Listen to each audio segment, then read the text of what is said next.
More than 100 colonies ऐसी develop हो चुकी हैं जो कि अनऑथराइज्ड नेचर की हैं, जिसमें रेजिडेंशियल नेचर की भी हैं, कुछ कमर्शियल नेचर की भी हैं, कुछ इंडस्ट्रियल नेचर की भी हैं। एक शहर को बसाने के लिए जरूरी है कई सारे दिशा निर्देशों का पालन करना। उन्हीं के अनुसार flat, colony, park, commercial building तैयार की जाती है, जिसके लिए डीटीपी कार्य करती है।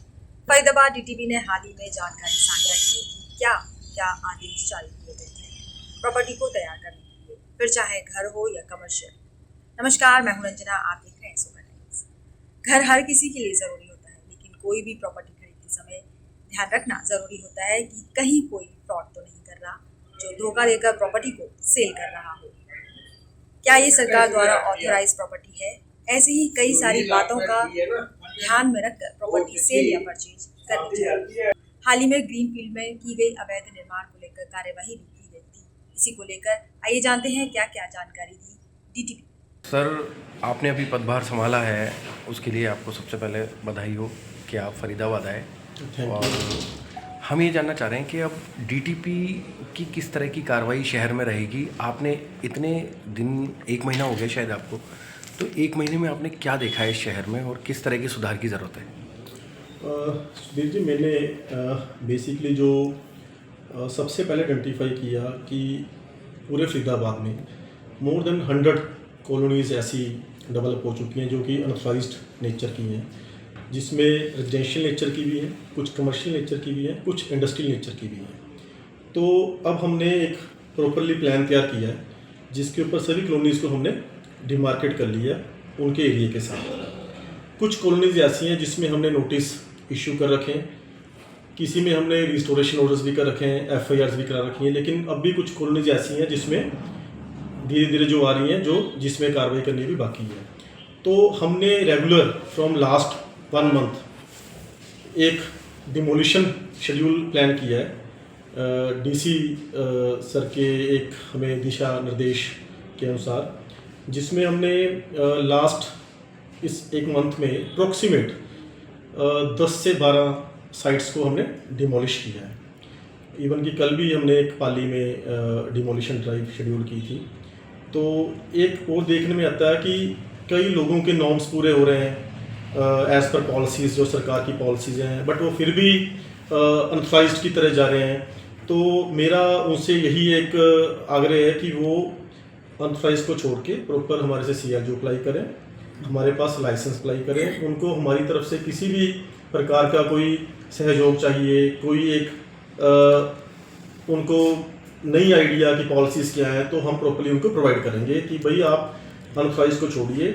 सेकेंडली, जो और मैंने महसूस किया कि अनऑथराइज्ड में जो सबसे ज़्यादा लॉस हो रहा है वो जो बड़े जिन्होंने अपनी पूंजी जमा करके वहाँ पे घर बनाने शुरू कर दिए, तो अब हमें उनके ऊपर कार्रवाई करनी पड़ रही है। तो मेरा उनसे भी एक निवेदन है कि जो प्रॉपर्टी डीलर्स अनऑथराइज्ड में लोगों को प्रमोट कर रहे हैं कि आप लो 7A की NOC हो जाएगी, हम करवा देंगे, तो उनके झांसे में बिल्कुल मत आए।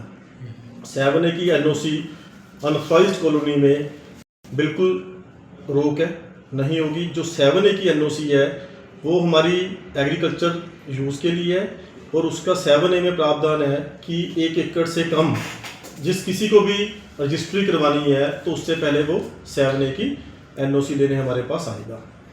तो इसलिए मेरा उनसे निवेदन है कि जो भी प्रॉपर्टी डीलर्स वगैरह हैं, जो उनको ये उनका मार्गदर्शन कर रहे हैं कि भाई हम आपको 7A की NOC DTP ऑफिस में बात हो गई, ये होगी, वो सारे भ्रमित कर रहे हैं उनको। अगर किसी को किसी प्रकार की कोई शंका है, कोई डाउट है, वो डायरेक्टली मेरे से आके मिले। इवन कि सुबह मेरा स्टाफ 9 बजे आ रहा है रेगुलर, और शाम के 8, साढ़े 8 तक, 9 बजे तक भी हमारी वर्किंग साइट विजिट चल रही है आज की डेट में। टीटी साहब, ये देखा गया है अक्सर कि कुछ लोगों ने पूंजी लगा दी है, और उनके बारे में क्या है, क्योंकि उनका भी तो जो है आशियाना बन चुका है, तो ऐसे में कोई मानवता के नाते कुछ उनको देंगे कुछ टाइम? जो अनऑथराइज्ड कॉलोनीज़ हैं, मेनली जो अंडर जिसमें अभी लोगों ने ऑक्यूपेशन ले लिया, अभी उनको थोड़ा सा एक मौसम को ध्यान में रखते हुए थोड़ा वार्निंग दे रहे हैं कि भी अपनी आप शिफ्टिंग कीजिए यहाँ से। लेकिन जो अंडर कंस्ट्रक्शन है वो हम सारी डिमोलिशन ड्राइव में लेके आ रहे हैं अपनी। सर, एक सवाल मेरा ये है कि आपने कहा 1 एकड़ से कम, पर 7A लागू हो रहा है, ठीक है, उसकी NOC इनको लेना ज़रूरी है। 1 एकड़ से ज़्यादा वाले जो लोग हैं, जो फिर उसके बाद में फार्म हाउस काट रहे हैं या उससे छोटे प्लॉट काटेंगे, क्या उनको भी ये NOC अनिवार्य है पूरी तरह से? NOC 1 एकड़ से ऊपर का प्रावधान नहीं है हमारे पास, लेकिन वो अगर कोई 1 एकड़ से ऊपर ज़्यादा ले रहा है तो कोई कंस्ट्रक्शन लेके आ रहा है तो उनकी मेरी यही एक अपील है कि वो अपना CLU करवाएं, अपना प्रॉपर लाइसेंस लें, और कोई इतने ज़्यादा फीस एंड चार्जेस सरकार ने कोई फिक्स नहीं कर रखे, कोई ऐसे पैरामीटर नहीं है कि जो नहीं पूरे हो रहे। फरीदाबाद में अगर मैं देखूं यहाँ पे अथराइज्ड आ रखा है तो वहाँ पे लगभग सारे पैरामीटर्स अगर वो अथराइजेशन की तरफ चले पूरे हो रहे हैं। तो उनको भी मेरा यही है कि अगर 1 एकड़ से ज़्यादा का लेके चल रहे हैं तो वो सब डिवीज़न तो उसमें अलाउड ही नहीं है। ये नहीं है कि आज 1 एकड़ से ज़्यादा ले गए हैं, ठीक है, कल को सब डिवीज़न करेंगे, वो हमारी 7(1) की वायलेशन है एक्ट ऑफ 1975 की। तो वो बिल्कुल इन फ्यूचर में जाके फंस जाएंगे अगर वो इस मंशा से ले रहे हैं कि हम आगे जाके प्लॉटिंग कर देंगे अनऑथराइज्ड। हाँ, अगर वो अपना लाइसेंस लेते हैं as per act number 8 of 1975 और अगर वो अपना CLU अप्लाई करेंगे एज़ पर एक्ट 1963 तो ज़्यादा उनके लिए बेटर रहेगा। अच्छा, ये जो ग्रीन फील्ड में बेसमेंट बना रहे हैं, 5-5, 6-6 मंजिले बना रहे हैं, तो उसके लिए मैंने ग्रीन फील्ड का खुद सर्वे किया है जाके। कुछ ग्रीन फील्ड में बेसमेंट्स सील भी कर रखी हैं, जो आज भी सील पड़ी हैं, जो पहले से सील हो रखी हैं। सेकेंडली जो 100 फीट की रोड है उसका मैंने पूरा सर्वे करवाया, तो उसमें ये पाया कि मैक्सिमम कमर्शियल एक्टिविटी रन कर रही है वहाँ पे, जो कि वहाँ पे अलाउ नहीं है। नॉन न्यूसेंस एक्टिविटीज़ वहाँ पे अलाउ नहीं है, और जो भी चला रहे हैं वहाँ पे कंसल्टेंसी का प्रावधान है, कंसल्टेंसी रन कर सकते हैं, लेकिन लोगों ने वहाँ पे बड़े कमर्शियल रन कर लिए। तो एक्सपेक्टेड है कि हम इस मंडे सबको एक नोटिस इशू कर देंगे कि भाई इसको आप बंद कीजिए, अदरवाइज हम इसके सीलिंग की कार्रवाई स्टार्ट करेंगे। सर, पूरे शहर में सभी जगह जहाँ पर बेसमेंट में कमर्शियल एक्टिविटी चल रही हैं वो मान्य हैं या अवैध हैं? बेसमेंट में स्टोरेज, बेसिक पर्पस बेसमेंट का स्टोरेज का पर्पस है, लेकिन मेरी नॉलेज में ये मुद्दा पहले भी आया था। कई बेसमेंट्स में लोग इलीगल कमर्शियल एक्टिविटीज़ रन कर रहे हैं। मैं जस्ट एग्जांपल आपसे शेयर कर रहा हूँ, जैसे आपने ग्रीन फील्ड की पहले बात की मेरे से, ग्रीन फील्ड में भी यही मुद्दा था। उन्होंने बेसमेंट के अंदर शॉप्स चला रहे हैं, कमर्शियल रन कर रहे हैं, तो हम सीलिंग की कार्रवाई उसके ऊपर कर रहे हैं।